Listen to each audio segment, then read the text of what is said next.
Here's how you can turn your DualSense Ultimate. A huge PS5 exclusive just got delayed. Here's a bunch of stuff you should know if you just got a brand new PS5 for Christmas. And let's talk about some of the big games we have coming in 2022. And before we jump into what I think is the last PlayStation news video of the year, make sure you're subscribed and have your notifications set to all, because that's how you get PS-ready. All right, so the Final Fantasy franchise has been on a bit of a redemption arc over the past few years. I think starting with the Royal Edition of Final Fantasy 15, and then combined with the Realm Reborn update and re-release of Final Fantasy 14, people were really turning around on their opinions of at least that part of Square Enix. And then of course we got the first part of the Final Fantasy 7 remake on PS4. We got the update that had the integrate DLC or whatever on PS5. I think it's safe to say that Final Fantasy is in pretty good shape, because at the big event where they revealed pretty much every big PS5 game that we had to look forward to going into like the end of 2022, they also announced Final Fantasy 16 as at least a timed PS5 exclusive. Now, I've mentioned on the channel before, I'm not necessarily the biggest Final Fantasy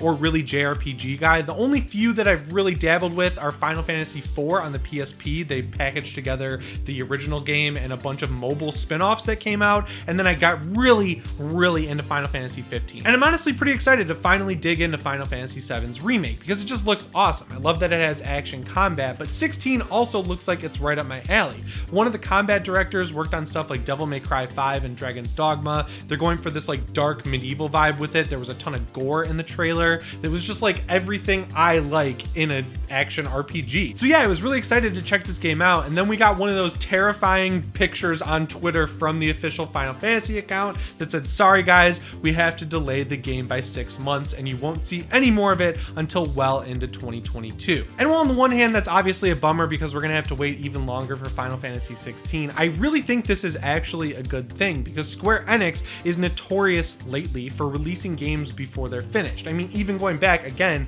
to Final Fantasy 15, the Royal Edition is where that game really felt like it was complete. And then you look at stuff like Avengers, which is still like in a not finished state. You want to see Square Enix learning from their mistakes, and that's what it seems like they're doing with Final Fantasy 16. They're not rushing it out. They're saying, no, we're going to give it the time it needs to be the best game it can be. So yeah, it's going to suck waiting a little bit longer to play it, but at the end of the day, hopefully at least, it's going to be a much better game than if they rushed it out or cut stuff from the game or did all the classic stuff we're getting used to with games that aren't finished, because that is the worst trend right now in the industry. I hate when you get a game at launch and it sucks, you pay full price for it, and then a year later it's got its like ultimate edition for $20 and you're like, dang, I should have just waited. Deathloop was a great example of that. The game ran like crap at launch. I played it a month ago over Thanksgiving break, totally different game. And honestly, for Square Enix's reputation, the timing probably couldn't be better, because we have that great news story out about them right now where Final Fantasy VII's remake, the PS Plus version that notoriously didn't get the free upgrade to the PS5 version,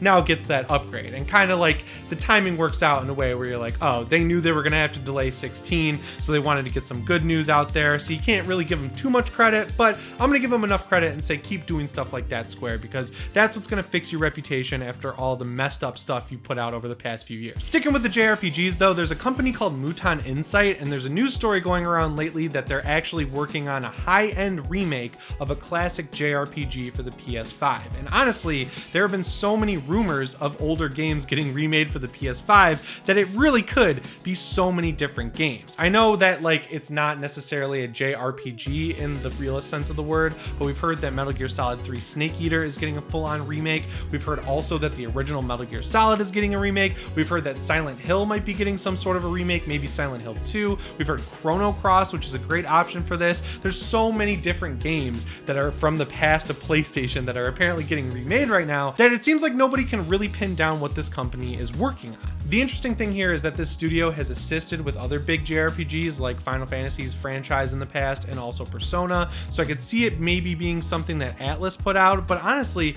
most of their games have direct ports to the PS5, like any of the big ones anyone really wants to play. You can go play Persona 5 Royal whenever you want on the PlayStation 5, and Final Fantasy 15 and 7 Remake don't really seem like strong candidates since, you know, they're both relatively new games. So yeah, I'm curious to see what this could possibly be. Obviously, Sony's probably probably looking at how much success they had with remakes like Demon Souls and Shadow of the Colossus, and they're probably sitting there saying, well, these went pretty well, so what if we looked at more of our other games that people haven't played in a while? Honestly, I think it's a good strategy. I hope these games, whatever they are, start becoming PS5 exclusives instead of being PS4 and PS5 games, because if we can get developers just working on PS5 games, they're going to feel like, you know, next-gen games. They're not going to feel like cross-gen games that have better graphics on PS5, because I feel like probably by the time God of War Ragnarok is out, we're going to be sick of seeing these games that just feel like beefed up PS4 games. You know, we spent $500, maybe even more if you bought it from a scalper on these PlayStation 5s. I want to see Sony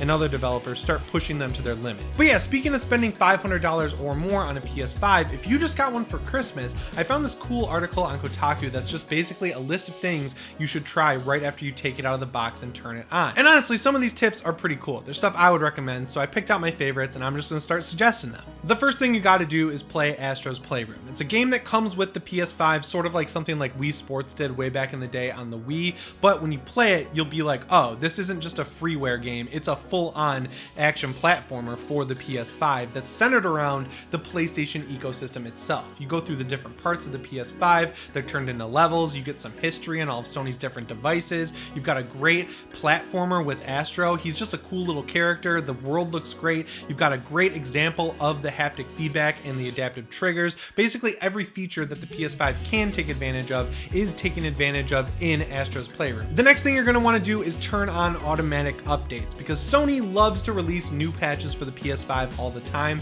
and something they've taken to doing a lot lately is making it so you can't even use the PlayStation Store or sign into the PlayStation Network unless your console is up to date. So if you make it so it updates on its own while it's in rest mode, the next time you turn on your PS5, yeah, if you left it in rest mode, your save state might be gone, but your PS5 will be ready to go and you can jump in the game that much faster or go buy something new. Third on the list is something extremely important, and it has to do with storage. So your new PS5 on board has 825 gigs of storage in its SSD, which is pretty solid, but when you consider how big the operating system is, you're only really left with around 670 gigs of usable space. Obviously, games are getting smaller, which is great, but then when you consider stuff like Destiny 2 is 80 gigs, Call of Duty Warzone is something like 200 gigs. If you're playing any of these big games, it's going to fill up very fast. So what you're going to want to do is pick up an SSD for your PS5. I have done plenty of videos here on the channel showing you literally step by step how to install an SSD into your PS5, and at this point they're pretty cheap, they're not hard to get,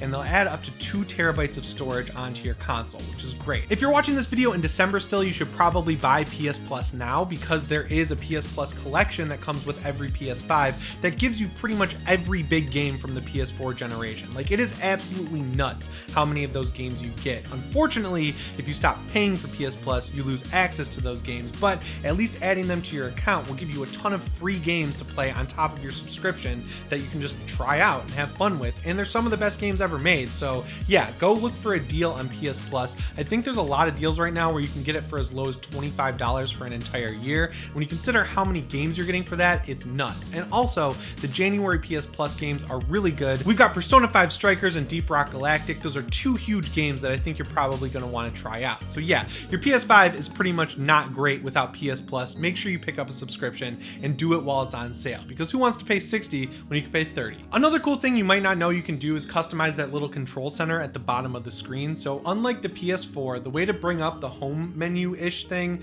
the control center on the PS5, is to hit the PS button once instead of holding it. It's super annoying, but you can make it a little easier because you can actually move around the little charms on the home menu. So if you want to make sure your power one is where it's supposed to be, where it is on the PS4, you can just do that very easily on the PS5, but it doesn't necessarily tell you that, so now you know. I know I said finally on that last one, but I forgot the biggest one of all, which is get some games for your PS5. There are a few exclusives, or at least upgrades for PS4 games that look great on the PS5, starting with Ghost of Tsushima's Director's Cut. I highly recommend picking that up. The Iki expansion is pretty short, but all the upgrades, like the patch for the PS5 mode that you get with that package is awesome. Another game you should check out is Returnal because it's a full-on PS5 exclusive, and those are few and far between. It's a third-person shooter roguelite, and it just got a patch that allows you to suspend your save in the game, and there's some tricks you can do to just make that save work a few times, even if you die. Like if you get really far and you have a save and then you die, you can use that save again if you download it from the cloud, so you don't have to start all over, which is pretty cool. If you're planning on grabbing Spider-Man Miles Morales, just pay the extra money to get the Ultimate Edition because that comes with the remaster of the first game.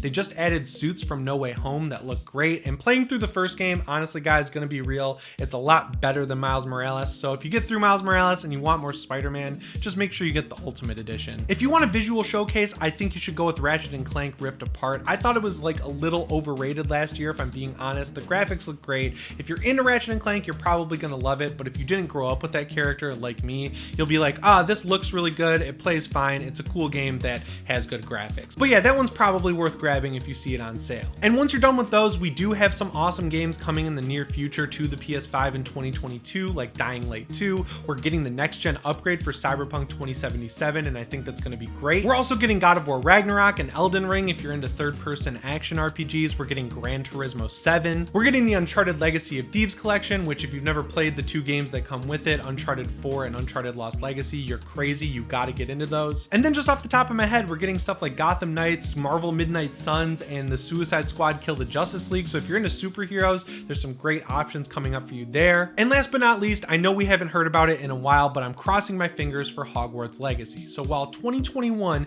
in my opinion, was pretty mid for games, I feel like we're shaping up to have a really good 2022. One of the potential upsides here to Sony giving up on having a successor to the PSP and the PS Vita is the fact that the DualSense now works on pretty much any mobile phone out there. And there's a really cool new app on the iOS and iPad App Store that allows you to try out literally every feature of your DualSense controller and test out all of the different things it can do. The app is called PS5 Controller Trigger Test. I think they're avoiding the DualSense name in the title of their app because they don't want to get sued, and it costs $1.99, like $1.99, not $199. That would be crazy. It's basically like a diagnostic page that shows you everything the controller can do and lets you try it out at different frequencies. Like with the haptic feedback, you can turn the vibration up or down. You can set it to vibrate like if a weapon is firing, or if it's like a normal vibration, like if you're swinging a sword or something like that. With the adaptive trigger, you can do stuff like set how far it has to be pulled to be activated. You can also change the frequency of the vibration in the actual triggers, and it has different options like for weapon. So if you put weapon,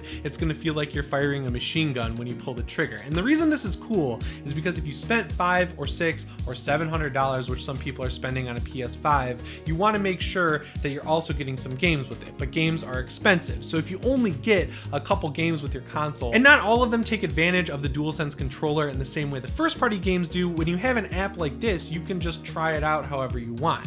Now obviously it's going to be a little less fun than if you were playing the game, but if you find a feature through this app that you really like with your controller, you can look for games that support that so you can actually get that stuff in gameplay. I know with Call of Duty Black Ops Cold War, I always almost call it declassified. The trigger stuff in that game is really cool. Like it totally feels different if you're firing a submachine gun versus something like a rocket launcher. You have to pull the trigger a lot harder, it has a lot more weight, and the vibration is completely different. And the best part is this app is officially available on Apple's App Store. It's not something you have to like jailbreak your phone for or sideload onto your phone or do anything crazy like that. You just download it, you connect your DualSense to your iPhone via Bluetooth, and you're good to go. And then when it's connected, you can try out stuff like Remote Play. Another game that's like a full-on mobile game that I've been having a ton of fun with is Final Fantasy VII The First Soldier. It's basically if a Final Fantasy VII universe game combined with a battle royale like PUBG, but it's actually really good, and when you play it with a controller, it's a lot more fun because touch controls totally suck with third-person shooters. So yeah,